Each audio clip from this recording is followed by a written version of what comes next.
nimalo laka utakmica, međutim mi tu utakmicu dočekujemo hladne glave i na terenu ćemo opravdati poverenje naših vernih navijača, pružit ćemo jednu dobru takmičarsku, prvenstvenu pravu utakmicu i igrat ćemo sa strpljenjem na bodove. Na bodove, kažem, ne želim da podcenim Partizan, ne želim ni da ga precenim, poštujem moje igrače,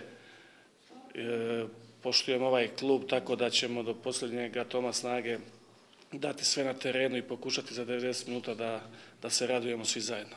Moramo parirati svim segmentima igre Partizana, kako na sredini terena, tako i u odbrani, parirati njihovom napadu. Međutim, ne možemo samo se osloniti na defanzivnu našu igru, moramo pokušati i mi da dođemo do posjeda lopte, da se kroz taj posjed branimo mi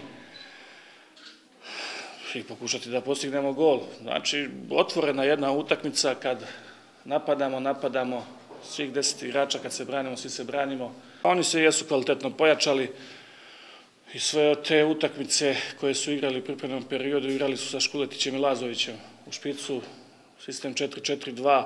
Da li će kolega Nikolić nešto, da li je promenio tokom nedelje, zaista ne znam, nemam informacija. Međutim, mi moramo brzo reagovati na terenu i ako dođe do nekih promjena moramo se prilagoditi tom sistemu Partizana. Sigurno da nas očekuje jedna veoma teška utakmica. Dobro ste rekli, oni su nekoliko puta apostrofirali da će da krenu iz Novog Pazara sa pobedom ka osvajanju 7. uzastopne titule, ali mi smo tu koji smo i mnogo puta kvarili te planove, pa nadam se da ćemo i ovaj put.